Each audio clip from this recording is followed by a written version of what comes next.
Manjit has decided to run another one apparently. So that's going to be this summer in Wales, in this area. If you want to learn to play the guitar by yourself and learn some prophecy at the same time, speak to some of the students that were here. There's a large number of them, and they can give you their experiences of that. We're into verse 9.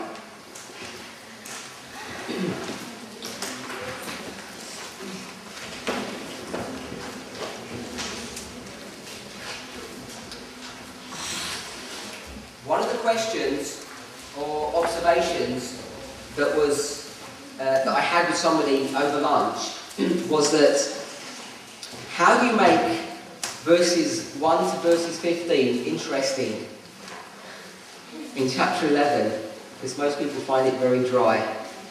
And my honest response to him was, the person who said, I don't really know, and it's quite difficult, but we're going to get a suggestion there.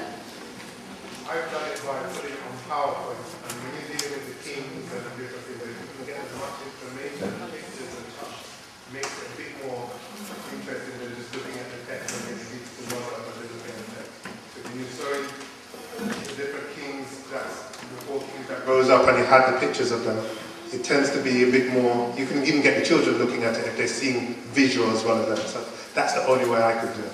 Okay. What I want to keep in the back of our minds, if we recall, remember we did a very short study on the 25-20 this morning. It wasn't even a study, it was just a brief overview. Yes? There's many things I didn't lay out in the understanding of the 25-20. I may have touched more briefly, but I'm just going to highlight one of the issues which I've touched, but I want to put that information together.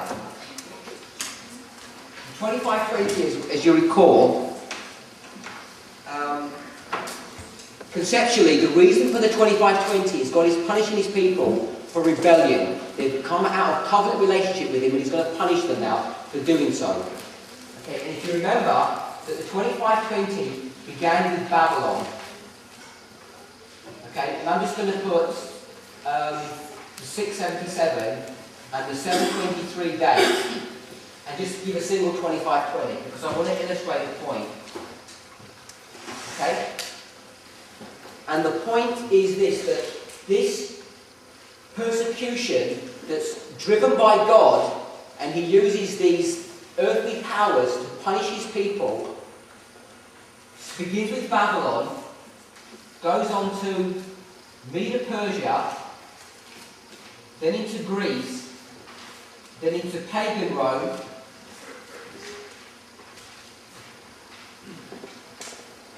and then into papal Rome. And we've shown that it ends in 1798 and 1844. Do you remember that? Okay. What I didn't show you before were, I didn't put the powers in there that were bringing the persecution or the punishment on God's people. Okay.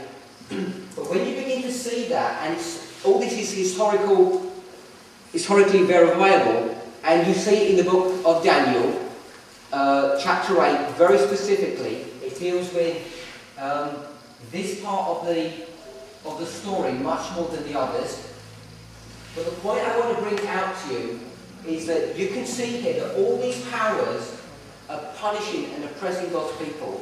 And although after the 70-year captivity they come out of Babylon, okay, so the 70-year captivity is tucked into here.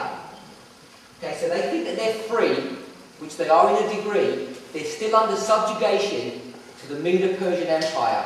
You're all familiar with that, yes? Okay. When we come to Daniel 11, we're dealing with this history here. Okay, this is the history, and it goes past 1844 of Daniel 11. And this warfare that's going on between the king of the south and the king of the north, okay,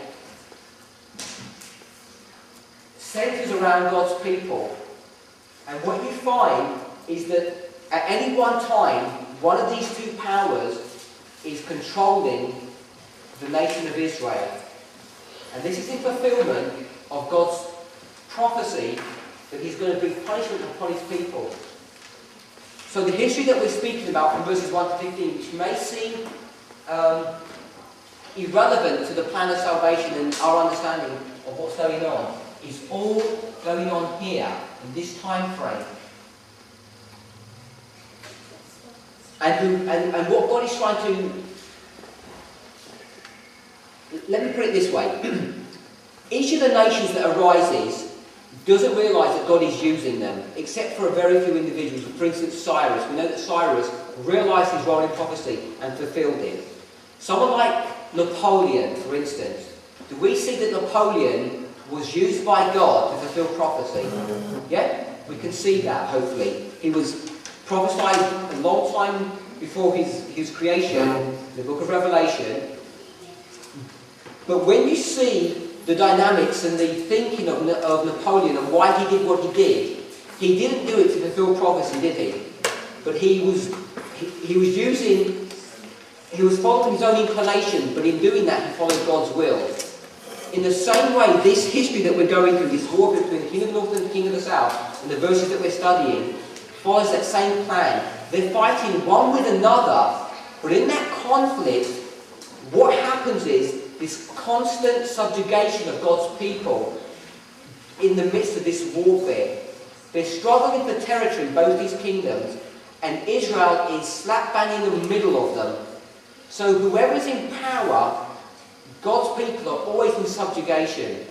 And what you will find is when you stand back from the detail of these verses, the conflicts that are going on, they always have an impact upon God's people. When the king of the north and the king of the south are warring one with another, these two Grecian elements, either one power is subjugating God's people or another one is. But they're doing it as a consequence of the warfare, or a byproduct of the warfare that they're having one with another. So that's why this information is given in the scriptures, not only to show us that God prophesies and it comes true. There is that element, there are many elements, but the other issue is to show that this subjugation of God's people, this punishment, this consumption, as the Bible term uses it, is consistent and there are no gaps in it. And when we come to this warfare, because there are two warring elements, their warfare always involves or centres around the warfare that's going on and centred around God's people. So that's why, that's one of the reasons why this information is given, and it's worthwhile studying that information. So let's go on to verse 9.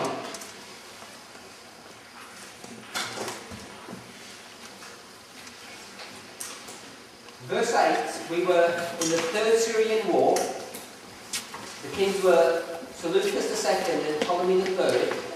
And remember, this was the revenge attack by the king of the south because of the murder of his nephew and the murder of his sister by the king of the north. Remember that? Okay, now we're in verse 9. And in verse 9, oh, by the way, in verse 8 and verse 7, during his counterattack, the king of the south takes the territory of Israel. Okay, so now that is in the hands of the king of the south. So we're in verse 9, and the year is 242 to 241 BC. We're still in the Third Syrian War. And this term Syrian War is a term that you'll find in reference books, so it's not a term that I'm using.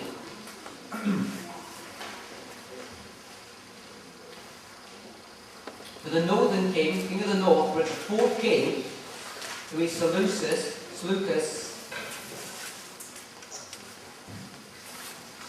the second. Okay, sorry. The king of the south is Ptolemy III. It's the same kings as verses 7 and 8. The They're the same two characters that were in verses 7 and 8. And the subject matter of verse 9 is the unsuccessful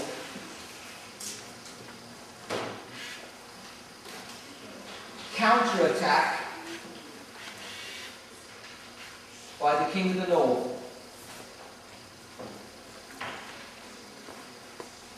So that's what the subject matter is. That's the date. It's during the Third Syrian War. It's the fourth king in the northern kingdom, the third in the southern kingdom. So Lucius II, Ptolemy III, and the subject is dealing with an unsuccessful counterattack by the king of the north. So let's read the verse.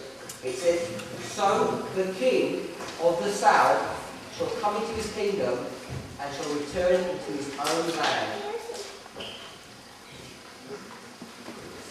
That's what it says in the King James.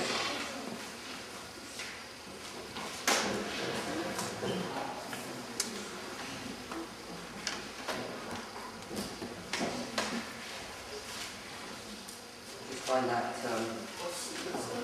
Sorry? Counterattack. Sorry, I was trying to shorthand. Counterattack. It's a counterattack. So it says in the King James, "So the king of the south shall come into his kingdom and shall return into his own land." Now, this is not a distraction, but it's some useful information. There are many Bible translations that I think we're all aware of. Yeah? One of the Bible translations that's available to us is called the Septuagint.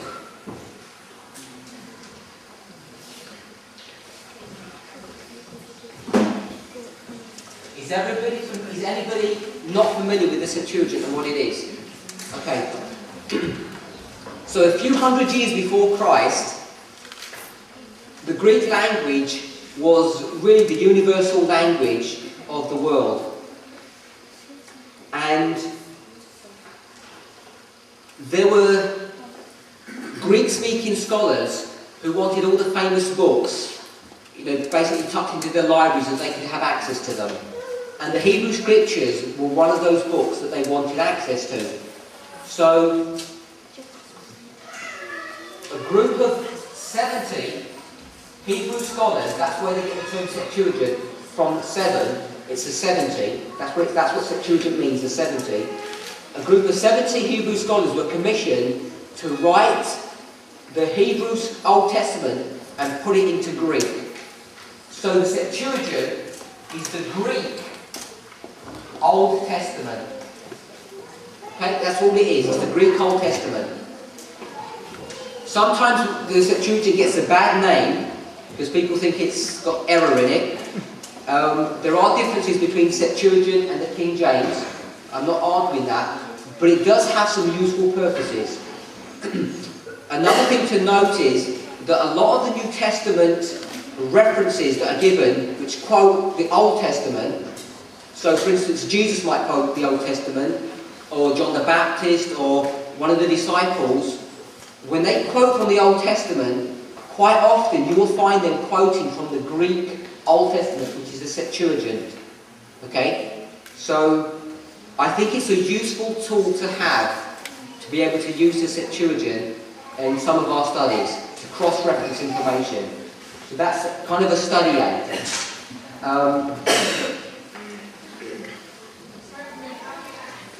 You can get a copy online, you can download it. It's available. If you have eSword, you can download it onto eSword. So it's easily available. It's in the public domain. I think it's known by this name.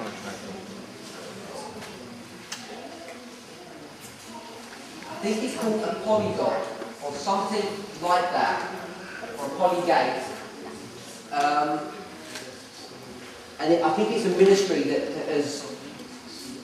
really is into this Greek Old Testament. So that it's spelled something like that. It's not exact correct spelling, but it's available online and you can download it onto eSword. Everybody know about eSword? Everybody should have eSword or something similar. eSword's a very good program and it's free. So just getting back to this, There are other tools as well. There are other Bible versions which are called literal translations. Have you